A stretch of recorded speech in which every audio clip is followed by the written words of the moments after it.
What if I told you that life can change in an instant?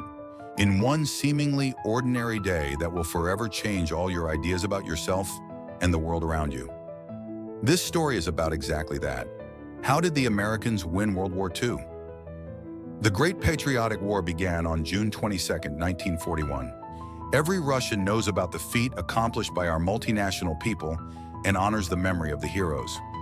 I also think you know very well that the Great Patriotic War was part of World War II.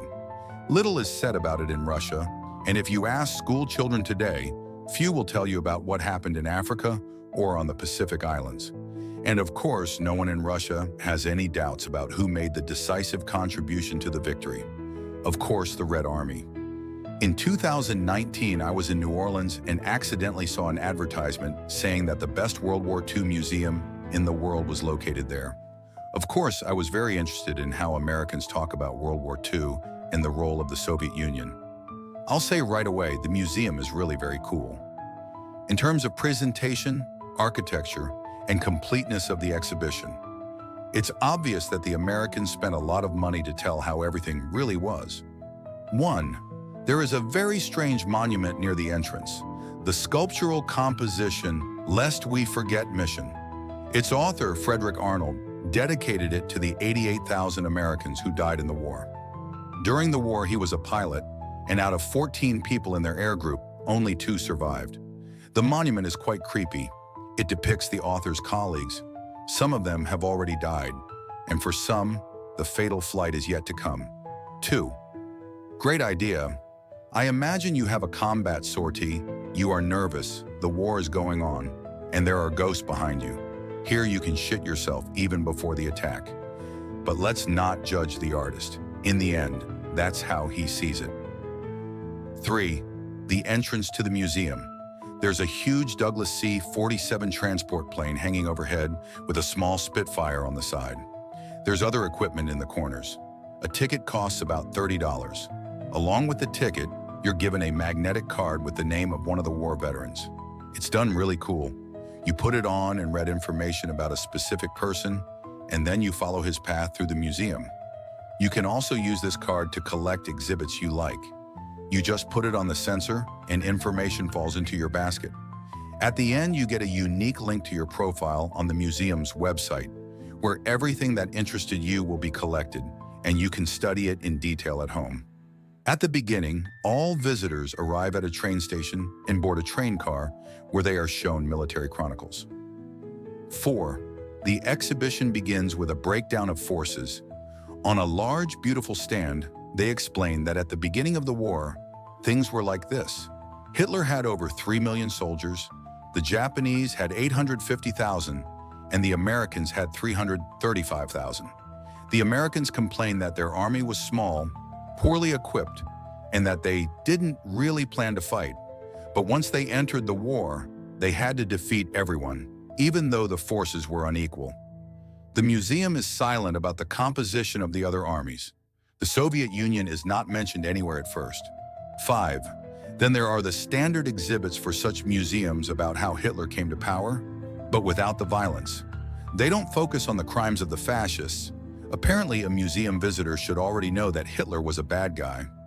I was sure that the museum should have a stand about the German-American Union. I honestly looked for it, but I didn't find it. Probably, according to the authors of the museum, it was an insignificant part of history. If anyone doesn't know, then after the start of World War II, the fascists with swastikas marched through New York. Source: Library of Congress, Prints and Photographs Division, New York World Telegram, and the Sun newspaper photograph collection. 6. Further in the large hall, the interwar period is discussed. There are many stands and they tell about what happened in China, France, the USA, Italy, Poland, Austria, and there are only 3 short notes about the Soviet Union. It seems that the Soviet Union was not on the map at all. So about the USSR, the American viewer is told briefly about the horrors of communism. The Bolshevik Party of Vladimir Lenin, which took power in the country in 1917, formed a new regime based on communism, the denial of private property, and the destruction of the old ruling classes. This regime began with an era of intimidation, arrests, and murders of enemies of the people. In March 1919, the Communist International, Comintern, was created in Moscow to spread the revolution to the entire planet. 7. On cooperation with Hitler.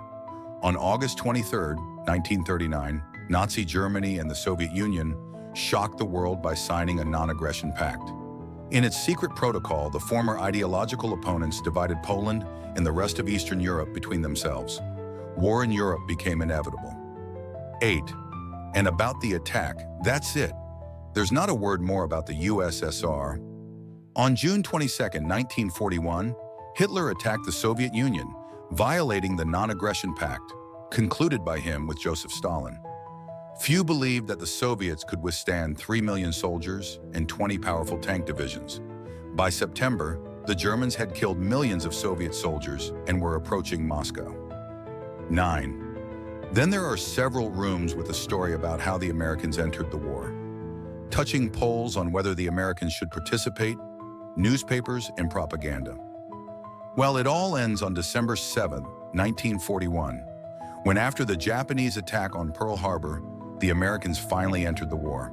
Then about mobilization and conscription. And Uncle Sam has not changed a bit since the First World War, for which he also needed volunteers. 10. The museum recreates city streets, where propaganda and calls to support the army are everywhere. American industry began to produce special products, the proceeds from the sale of which went to finance the army. Toothpaste and hair gel were sold under the brand Pobeda. In general, the U.S. population was very excited. The country is going to war. 11th. War is coming to every home. Everyone helped. Everyone was great. 12. The interiors of an American home have been recreated here. You can immerse yourself in that time and imagine how an ordinary American family experienced it, sitting by the fireplace. 13. Military uniforms in the closets. 14. Until the end of 1941, the United States participated in the war indirectly, supporting the Allies economically and diplomatically. After Pearl Harbor, all Japanese, Germans, and Italians who were on U.S. territory were sent to concentration camps for fear that they could engage in espionage and sabotage or side with the enemy if Japanese troops landed on the west coast of America. But most of all, the museum talks about the Japanese. In general, if you don't know history, you get the impression that World War II is a war between the USA and Japan. I think if Hitler had visited this wonderful museum, he would have been really upset that he had been relegated to the background and was no longer the main villain. 15th, a young soldier's course. A cool hall, by the way. Here you can practice guessing the equipment by sound and silhouettes. 16. Here, for example, are the planes. Can you tell which one is which? 17. Several halls are dedicated to the heroism of American industry. For example, Kodak began producing grenades instead of cameras, and Motorola began producing radios instead of car radios. 18. The exhibition is very rich. Everything is clearly shown. Again, if you put aside ideology, the museum is simply magnificent. 19th. Stands with weapons from different sides. There were two sides. The good guys were the USA, the bad guys were the fascists. 20. Then there are huge halls about battles in different parts of the world. For example, North Africa is discussed in great detail. 21. There are 3 gigantic halls about Normandy. There is still not a single word about the Soviet Union. Even the stand dedicated to Lend-Lease only talks about supplies to Britain. 22nd. And then Stalin suddenly appears in one of the halls. I was even happy to see the mustachioed man. Now they will finally tell me about the role of the USSR in this war. But no, this is just a stand about the war in Europe, and it shows who was on which side. 23. Already in the next hall, where they talk about the Pacific Theater of Military Operations, Stalin was replaced by Chiang Kai-shek. The halls are still luxurious. You feel like you are walking on a warship. 24. War chronicles are everywhere, and the interiors are made to create the necessary atmosphere. 25. Look at how the hall about the campaign in the Solomon Islands is made. There, just east of New Guinea, the war lasted from 1942 to 1945. About 100,000 people died here. The Battle of Guadalcanal, the strategic importance of which is comparable to the Battle of Stalingrad, also took place here. 26. Marshall Islands and Gilbert Islands. Breakthrough of the main line of Japanese defense. 20,000 killed on both sides. 27th. M101 howitzer, later used in other wars of the 20th century, for example, in Vietnam and in the Iran-Iraq War. 28th. Very cool rooms about each region. Here again is Africa, the battle in the Kasserine Pass. In February 1943, the Italian-German troops retreating to Tunisia delayed the Allies in the Atlas Mountains, mining the passage through them in the Kasserine area. But this did not affect the outcome in any way. Tunisia was liberated after 2.5 months, and in the summer the Allied troops landed in Sicily, and in September, in Italy. 29. The siege of the Belgian town of Bastogne during the Ardennes offensive in December 1944. 30. A German staff limousine. 31. The Anzio Nettuna operation in western Italy. Among the 12,000 dead was the father of Little Roger Waters from near London. He would later grow up, co-found the group Pink Floyd, and would remember his father in his songs. Tell me true, tell me why. Was Jesus crucified? Is it for this that Daddy died? Pink Floyd, the post-war dream. 32. One of the last attacks of the Reich, the Ardennes counteroffensive in December 1944. By the end of January, everything would be over, and the war would come to Germany from the Benelux. 33. The battles in the Ardennes were part of a larger operation, the breakthrough of the Siegfried Line. Its last bunkers fell in March 1945. 34th European Happy and Germany capitulates. The map shows the reduction of the territories occupied and allied to the Reich in 1944-45. Interestingly, Finland is marked as pro-Nazi, although in 1945, reality it had been fighting against Germany since September 1944. 35. The Soviet Union is only mentioned in the hall dedicated to the liberation of Europe. Here, without unnecessary details, it is shown that the USSR drove the fascists from the east. But this was all everyday fuss. Berlin fell, Germany capitulated, but the war was not over yet. After all, the Japanese had not yet been defeated. 36. Here we return to 1943 again, but at the same time, the war in the Pacific Ocean continues. The 3-day battle for Tarawa cost America 1,500 dead, and it was a shock. The United States encountered serious resistance for the first time during the landing operation. The Japanese garrison fought to the last soldier and lost more than 4,500 people. Only 146 were captured, 129 of whom were Korean workers. 37. The Philippine operation. Here, during the Battle of Leyte Gulf, kamikaze were used for the first time, and after it, Japan abandoned large-scale operations at sea. 38.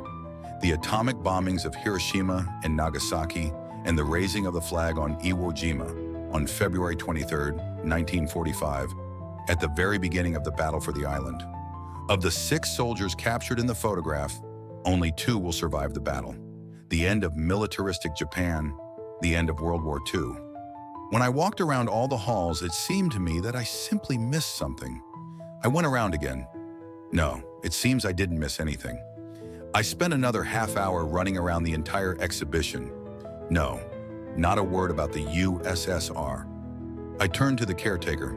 Tell me, where can I find out about the role of the USSR in World War II? Whose role? A grandfather of about 60, covered in badges like a scout, looked at me like I was an idiot. It seemed like I asked him where the stand about the Martian invasion of Jupiter was. About the Soviet Union, where is the stand? I repeated the question. Oh, about the communists. We don't have a separate stand, but there is some information on different stands. Or maybe there is something at least about the Battle of Stalingrad. Sorry, but our museum is about war in general. We don't go into any details or particulars. The grandfather made it clear with his whole appearance that I was bothering him with my stupid questions. That's how it is. If I were an American schoolchild who knew nothing about World War II, this is the impression I would get after visiting the museum. In the 1930s, toads ate vipers in Europe.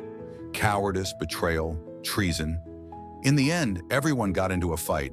Bad guy Hitler started a war, but it didn't really concern us. The Japanese started to attack China and neighboring countries, but it didn't concern us either. We, great America, watched this fuss with cold-blooded calm and restraint. But then the Japanese completely lost their minds, and that's when we decided to go to war and save the whole world. America, like a cool sheriff, bursts into a bar where everyone is fighting and knocks out all the bad guys one by one, while simultaneously picking up the good guys from the floor and shaking them off. In the end, we beautifully deliver a super blow to Japan, and that's it. The bad guys have lost. Happy ending.